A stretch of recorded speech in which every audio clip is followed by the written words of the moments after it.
All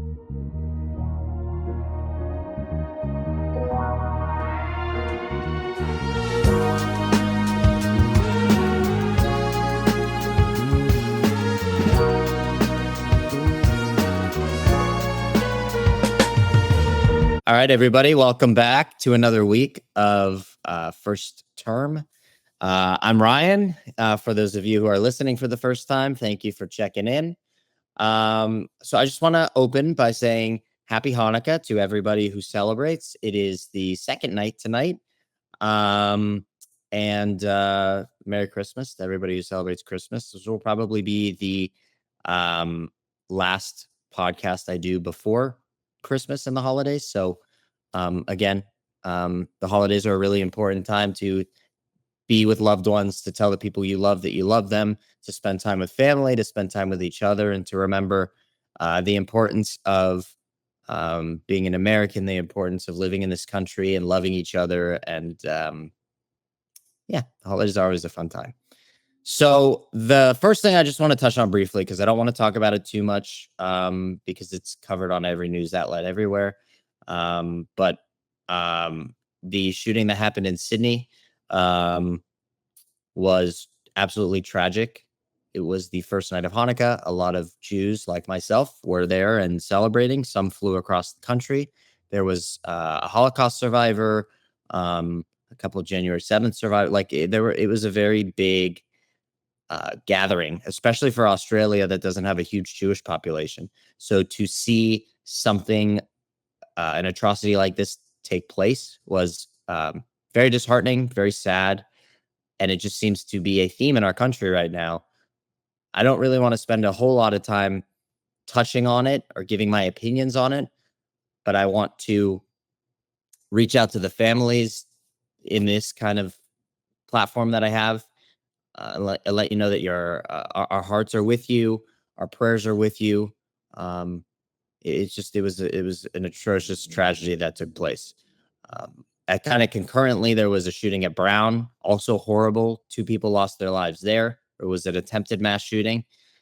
I don't know what's going on in our country right now. I don't know why it's happening. I don't know what the push is for violence, instead of using words.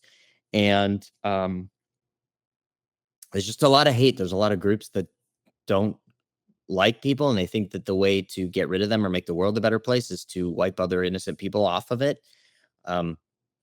It's just I don't know when this happened. I don't know. I mean, I remember school shootings growing up. They're kind of unavoidable as long as you have guns in circulation, or guns that are in legal circulation. That's my personal opinion. As long as there are guns in the world, there will probably be some kind of shooting. But it's just it's so frequent now, and it seems to be the way that people are, certain groups or certain individuals are turning to make their voices heard, instead of talking to people, coming on platforms like this, starting a podcast, talking to your friends, talking to your family. It's like an immediate turn to violence, and I don't know where it came from. But it's got to change. And these 2 things, again, horrible tragedies that happened. There was also a shooting of the National Guardsman in Washington, D.C. That was another targeted shooting. It's terrible. And yeah, there's really no place in this world for that. So anyway, moving on to kind of a more broad ranging topic that hopefully is a little less sad, but I think it's also very important, and that's why I want to talk about it. Housing affordability. Housing affordability is something that I think about all the time, because I am 26 years old. I am saving money to one day buy a house. And so I very much so pay attention to the trends in the markets, to what it's going to cost me to buy a house, to put a deposit down on a house, on top of my car payments. I have to pay for insurance, health insurance now for the first time. I got to pay for car insurance. There's a lot of things now that are on my plate. And so I was wondering, does the rest of the country feel the same way?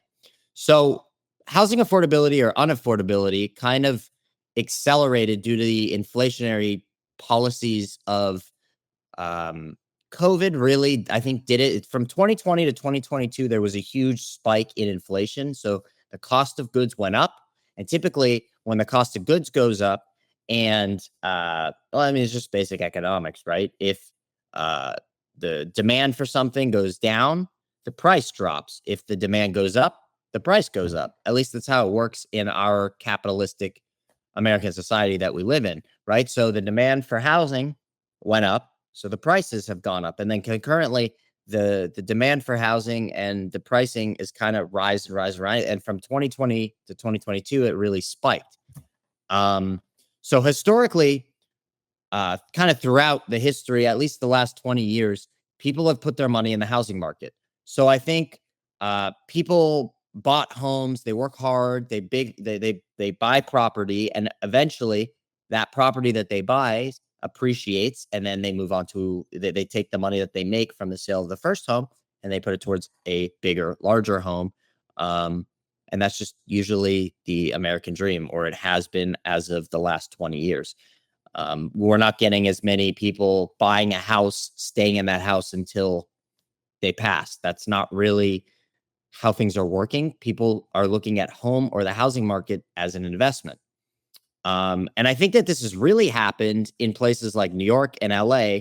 Um, and it's interesting, right? You think that housing affordability in these two places, which are, when you think of America, probably like the two biggest cities, and the most, like, I don't know. You think of America, these are the two places you think of. You think of LA, you think of New York. So you'd think that if housing affordability was such an issue in these areas, that politicians would do something about it. But instead, there's a shift of importance, right? So sometimes we talk about housing housing affordability being an important factor, but then through regulations and freezes and other things that the actual government or the administration that's in power is doing, a lot of our governors, mayors use that as an excuse to say, oh, I can't tackle the housing affordability issue. I'm going to pivot to something else because I need to combat what this Republican's doing, or I need to combat what this Democratic president is doing. So, housing affordability, while it's very important, I want to make headlines, or I want to combat, or I want to do something to make my party look good. So, it kind of shifts the importance level of things. But things like rent freezes, regulations, it's made it very difficult in New York and LA specifically to build new units. So New York and LA are very congested. So there's not a lot of land to build new properties. Not like Ohio, Delaware, Missouri, Oklahoma. These are places that have more land. So there are more new builds. There's more room to expand. And kind of concurrently, housing markets in these states have actually gone down. So because the demand has dropped in some of these places for housing, the price has dropped. So it's more affordable to live in Arizona, Missouri, Delaware, places where there's land to build, and it is cheaper for people to do that. Now, places like New York and LA, which is where I am based, it costs more now to rent out properties that people are building in congested markets. It costs more than it would to leave them empty, which is a crazy thought, right? You think you buy an apartment building and it would be cheaper for you to rent them out to people because you would be making passive income. Actually, in some cases, if you buy them and you just leave them vacant, it's almost cheaper now in rent here in California specifically. But again, there's just not a lot of room and land to build. So when the demand in these areas, because LA and New York have really large population sizes that continue to grow each year, we're running out of room to build homes. So then you have to buy homes that are, older or built, or that people are selling. So the price for these things are going to go up, kind of like I talked about before. Also, the maintenance tax on property taxes, it's costing landlords, building owners, it's costing them an arm and a leg to just build these projects. So in places like New York and LA, even if there is land available, it's costing them so much money to just build the project that some of these builders are bankrupt, or being bought out by big corporations so that they are controlling the prices of the housing market. It's a very tricky situation. But again, California and New York are one exception. I think there's other places where Texas, Miami, housing prices are actually down 19% since 2020, which is crazy because the demand is almost as high in like Miami and Texas as it is in LA, but there's more land that I talked about. So there's more places to build, there's more developments. It's just a little bit easier to kind of have the demand stagnate. So while there is demand for housing, it's more of like an even level as opposed to like New York and LA where the demand is so high that the housing that we have available is not matching it. And that's the hardest part I think about because I think the next question becomes how do we fix it? How do we make California how do we make New York more affordable? And is housing really an issue for the country? And that's the hard part. So every state is different. Every state has its own set of problems. Housing affordability is probably, I'd say, up there in the top 5 issues in LA and New York specifically. While in Delaware, Miami, Texas, these places, the housing affordability is not that much of an issue there. There are more important issues in states like that. And so it's hard, right? Because when you think about voting for a president or voting for senators or things like that, senators, governors, mayors, those should be specific. I think I always have a hard time when mayoral candidates or governor candidates or I guess Senate's a little different, but mayoral and governor specifically, when they start talking about national issues. Because let's be honest, I don't care if they care about national issues or not. Sure, immigration's important, all these things are important. But why aren't we talking about the issues that are state specific? What can these mayoral candidates, what can these governors, what can they do to make our state better? It's great that they want to fight against Trump's immigration policies, or it's great that Republican states want to step up and ramp up their immigration to be more in line with the Trump administration. That is great, but what about the problems in your specific state? How can we address those? And sometimes a national level, like a national federal policy, is not. Most of the time, it's not going to affect what's going on in the states. That's just not the way our government works. So I think that we need to put a really big emphasis on what are the issues in our areas, and we need to vote accordingly. Hey, California, we have homelessness issues. We have wildfire problems. We have housing affordability issues. We have tax issues. The mayors and governors that are running for election in 2026, how do these candidates that we are listening to, how are they going to solve these problems? That's what I want to know. That's what we should all want to know. And I think it's an important thing for us all to pay attention to. And yeah, I just don't think sometimes blanket policies don't work. I think we need specifically targeted states. Um, and I think a lot of different administrations fall privy to this. Like the Department of Homeland Security put out a tweet on November 20th saying that all of the problems in our country can be traced back to illegal immigration, which is just crazy because that's just not true. Sure, illegal immigration was a problem during the Biden administration, but I'd say only specific states really felt that, right? If you live in Maine or you live in I don't know, Missouri or Arkansas, are you going to feel illegal immigration as much as LA or New York or Texas? No, you're not. And that's just the truth of the matter. It doesn't mean that it's not a problem and it needs to be, addressed with certain policy. But to say that one specific issue will save our entire country or can be attributed to like illegal immigration attributes to violence, crime, increase of taxes, housing affordability. I could see the argument, but no, that's not true. And if you go to look at the facts, they don't support that theory. Um, so I think it's just crazy when you keep in mind. Also, Hakeem Jeffries did the same thing, right? He said that home ownership isn't affordable because of climate change, and climate change is the reason why homes aren't affordable for people around the country.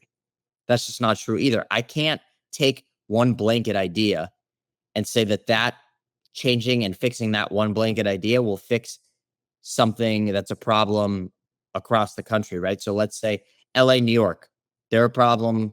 The housing affordability is a problem. Oh, but let me change a climate change policy that really affects Hawaii. Is that going to change what's going on with housing affordability in LA, New York? Probably not. So I think it's just worth keeping in mind how we vote, what we put up as important issues, because a lot of the times when we think of voting for, a lot of the time we vote for presidents, right? So presidential elections are the elections that majority of people vote for. Senate, governor, mayoral. Sometimes we sweep that under the rug and we think, it's not as important. I'd argue that in some ways it's more important because, yes, what a president does and how he affects the globe is extremely important. How he represents the United States, or how she represents the United States, is very important. But in terms of our day-to-day lives, whatever state we live in, the policies within that state are going to dictate how we live our lives, or what we feel at a day-to-day, right? So if California increases taxes, but the rest of the country keeps its taxes the same, people in California are going to feel that worse than other states. And I think that's also why you see a lot of people running out of states like New York, California, Texas. They're moving away. A lot of people are moving to Texas, or they're moving to Arizona. Just they change states because the policy within those states are not being addressed. We're addressing them on a federal level, which is great to some regard, but we need to address them in state specific, because a lot of these are state specific issues. It's just something to keep in mind when we're voting, especially with the 2026 midterm elections coming up. I think it's something that's not talked about enough. And it's something that I think I will pay extreme attention to, is what do candidates in California have to say about what's going to make buying a house cheaper for me, more affordable for me, more affordable for a mother of two who's 30, who's working at Starbucks or In and Out, or I don't know if she's an attorney, right? And she has kids, but she's in her 30 and she's a single mother. What's going to help people in that situation in our state specifically? I think it's just something to keep in mind. I'm not telling you that what's going on with our presidential administration is not important, because it is, and it does affect us. But I think we need to focus, especially with these midterm elections coming up. How can I make myself and whatever's going on in California, how can we improve the state specific problems? Anyway, changing to a new topic. Marjorie Taylor Greene resigned. I'm a little late on reporting that news, that it's been out for a couple of weeks now. She wrote a resignation. She will resign at the end of the year. See ya, good riddance. She's one of the most anti-Semitic people I have ever listened to or heard in my entire life. I don't think that there is any room for hate speech like that. We've talked about this several times on this podcast platform. She sort of changed her tune towards the end. Her relationship with President Trump soured. She became kind of this earthy, nice lady. It's a shame to kind of stay in office and to stay relevant. Remember who she is, the policies that she pushed through, who she supported, her Antifa, or her crazy theories about Jewish space lasers and crazy stuff. I think I remember years ago when she got elected, I was very concerned for the country, because I thought that we were going to see a shift in candidates becoming, I wouldn't say less intelligent, but just um, less reserved, I guess I would say, less reserved with sharing everything they believed in, because you can believe in whatever you want to believe in, but when you have a public platform like that and you're spewing hate on a particular group of people, that's when I have a problem with it, and I think that's when it becomes an issue. And she did that a lot throughout her time in Congress. It was very concerning. So I'm glad to see her go. And I think that hopefully it'll mark a change in candidates, and people will realize that, hey, we need to vote for people that we believe in, people that we believe can change the world, not that increases hate to the world.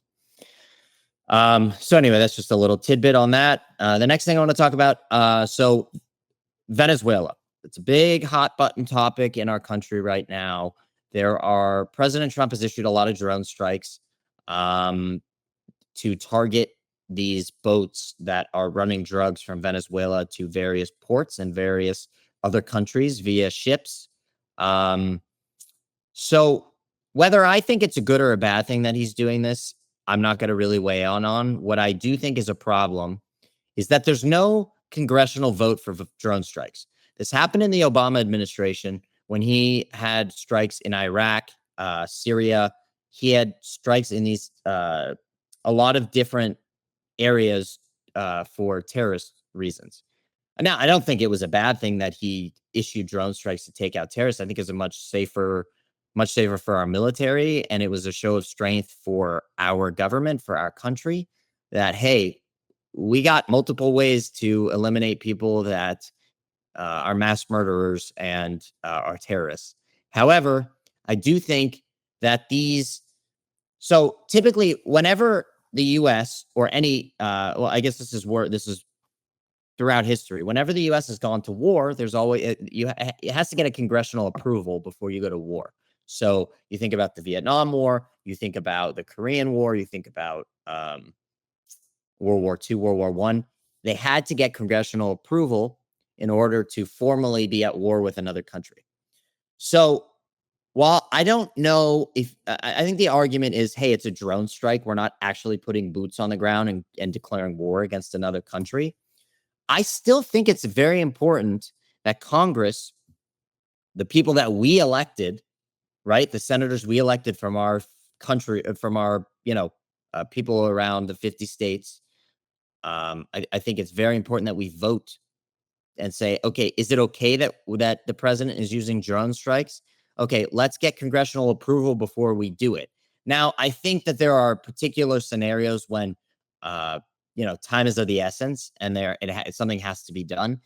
But when you think about some of these, I mean, some of the terrorist attacks and the terrorist strikes, yes, I understand intelligence lines up and it's kind of hard to vote on those things. But I think if you are gaining intelligence, there's a way to bring it to a vote before it happens so that there's just right. Our government is built upon checks and balances, right? So one branch can't do something without the other, or at least that's the way it's supposed to work. And I feel like over the last decade or so, we've seen a shift. These checks and balances have kind of gone by the wayside, and that's not what our forefathers and the founding fathers of our country had in mind when they were building our government. They built it in a way where the executive branch checks the legislative checks the executive, and it goes kind of, and the judicial branch checks all three. It's kind of like they all check each other, and it makes it in a way so that not one branch, is gains too much power and it turns into more of like a dictatorship, or a republic than a democracy. And I think that voting on drone strikes is a good thing to do, is a step in the right direction. Um, Now, I think there's been a lot of pushback from both sides on like, hey, well, what happens if we have this scenario where I don't know, we see, um, excuse me, where we see like I don't know, Iran is building missile capabilities, right? We had this earlier in the year. My voice is gone. Um, Well, we had this earlier in the year, right, where Iran was building, where they had nuclear facilities, and there were arguments by a lot of people saying, "Hey, these Iranians, they're accumulating nuclear power to target the United States." That's a scenario where I feel like, okay, we have to get in there and and drone strike it, and you have very limited time. So the question is, how do we control this? How do we say, okay, Congress should vote on this particular drone strike, and Congress should not vote on others?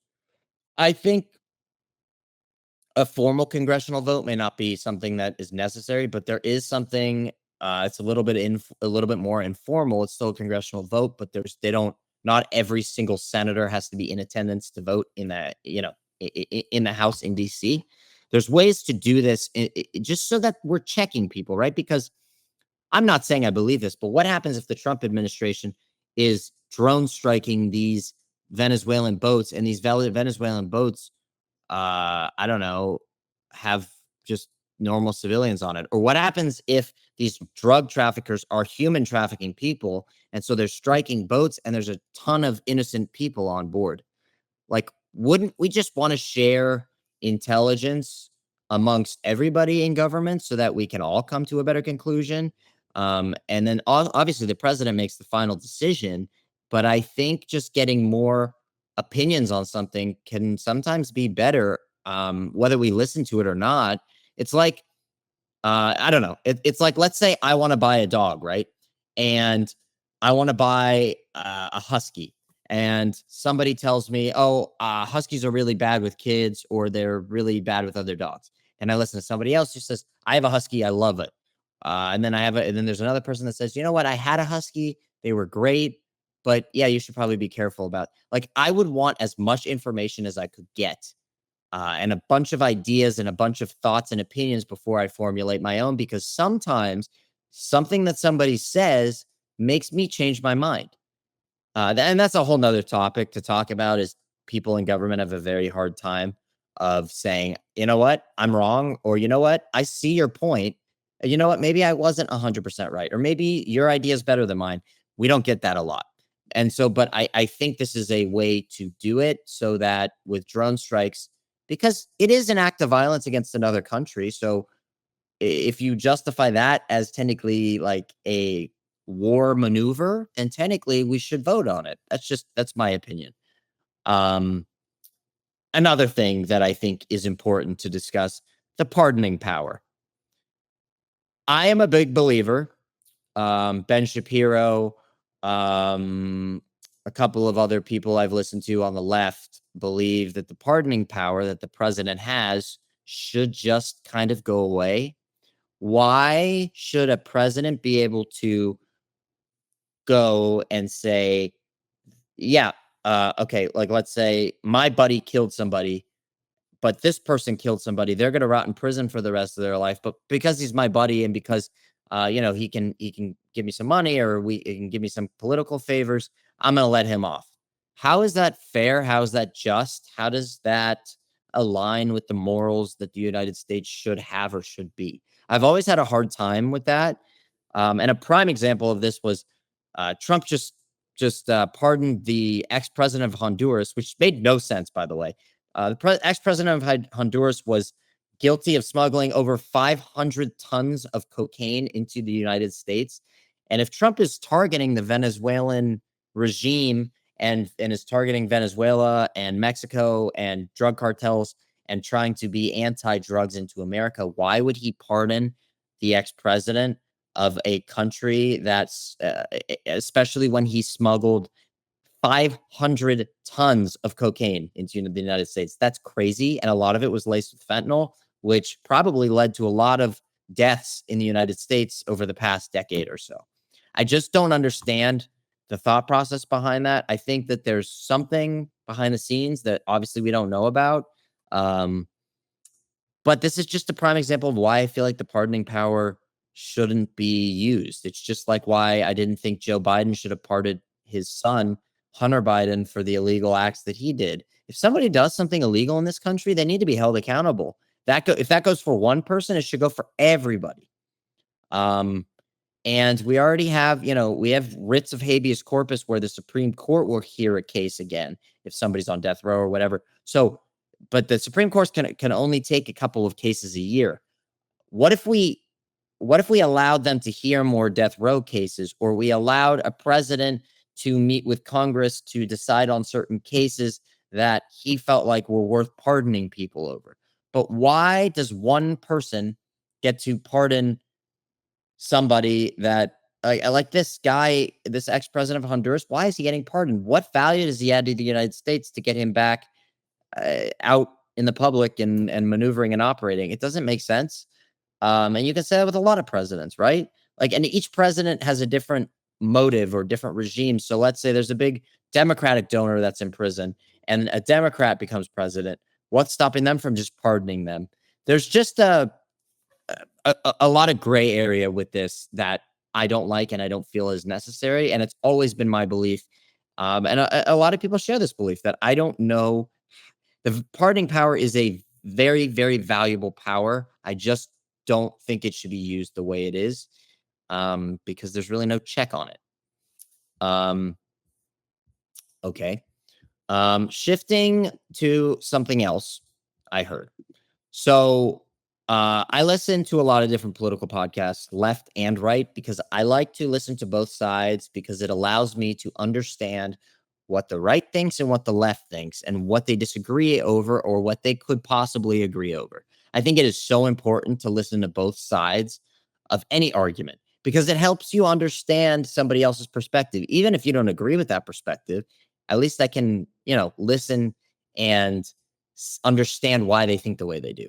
So I was listening to Pod Save America the other night, and they talked about the Iranian who shot and killed the National Guard members. So these Iranians were in the country illegally. There's no debate about that. They were on, I think it was work visas, and they expired. They had been expired for 2 years, and this was something that was not checked by the Biden administration at all. It was something that was a mess. Immigration, work visas, expired visas. It was a mess at the time, and we didn't know who was coming in the country. And so these were two people that, or this was a person that came into the country illegally and overstayed their welcome and had criminal arrest warrants out for them in multiple areas of Iran and Iraq.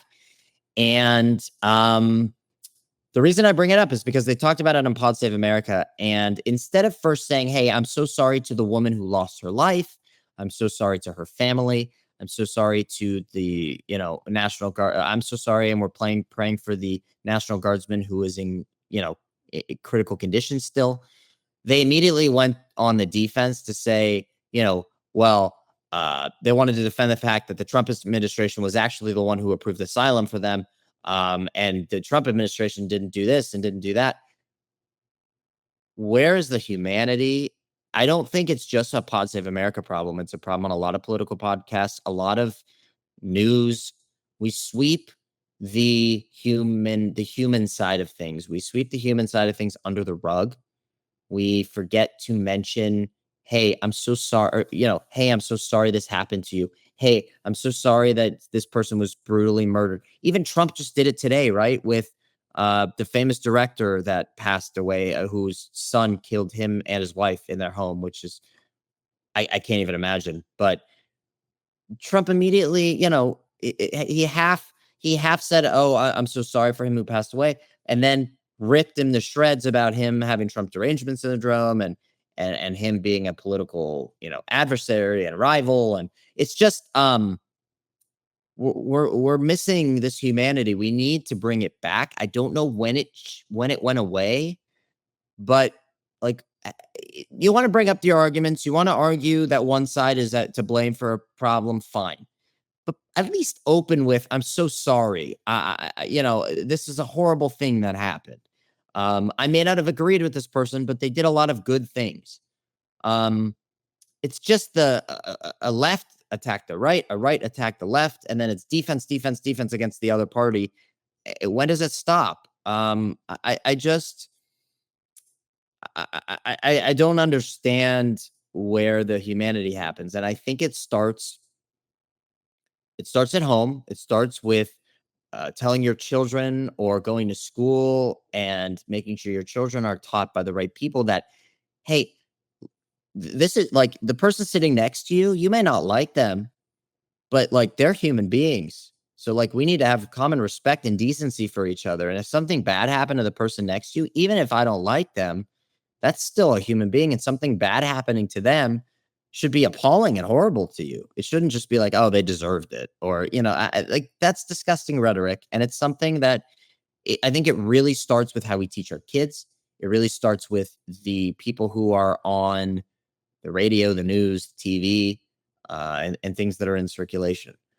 Um, yeah, and I also think kind of the way our administration speaks now about certain countries or certain people isn't necessarily right either. Trump calling countries like Venezuela, Iraq, Cuba, Afghanistan disgusting third world hellholes. Like that's just not something a president should say. We may not like these countries. They may be all of the things he's talking about. But when you like spew hatred ideas or hateful speech. And Trump's not the only person that does it. A lot of politicians do it on both sides of the aisle. But I think some of the time that's when it starts. And then parents listen to it and they're like, yeah, that's a dirty place. And then kids hear their parents do it. And then they grow up thinking that that's an okay way to behave. And it's not. So yeah, that's kind of the last issue I wanted to touch on. I think the holidays are coming up. We need to keep in mind the importance of um, loving each other, the importance of telling family that we love them. Um, I think all the political violence that's happening in our world now, I hate to say it, but we need to be vigilant. When you go out and you're in a crowded area, you're in a mall, you're in a, I don't know, you're at a sports game, be aware of your surroundings. I didn't really think I'd ever have to say that in the United States, but it's the way the country is right now. And I think until we become more educated about politics, about the things that matter and the people we vote for, I don't know how soon this is going away. And I think it may get worse in the next 2, 3, 4, 5 years. And that's a scary thought to have. And so the reason why I wake up every day and the reason why I come on here and I talk to all of you and I try to put positive ideas out there is because I want to be part of the solution, not the problem. And I think getting involved in politics, writing letters, volunteering, going to community, outreach groups, and then honestly, more people that are good-hearted people should consider running for office. I know it's scary. I know there's a lot of violence, but we need good people to run our country because right now it's a lot of celebrities, a lot of people that are businessmen making a lot of money, a lot of people that don't seem to have the humanity that I don't know if I like to think I have it and a lot of my friends have it is just talk to each other. You see somebody on the street, looks like they're having a bad day, talk to them. You see an old woman that's having trouble crossing the street, help her cross the street. Like it's just common sense things um, that I just feel like we're missing right now. Anyway, that being said, that's enough kind of on that topic that I kind of elaborated on for a lengthy period of time there. But um, housing prices, gas prices have kind of come back to earth, so we're in a much better place there. Housing prices continue to increase in California and New York, and I kind of talked about why. But the holidays are coming up, and the midterm elections are coming up in 26.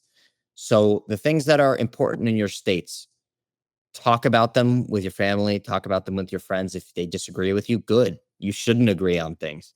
I actually like talking to people I disagree with because sometimes you will learn something, even if it's not something that is going to change you or what you're doing. Maybe you learn something about them, or maybe you learn about what the other side thinks. Have the conversations because they're important.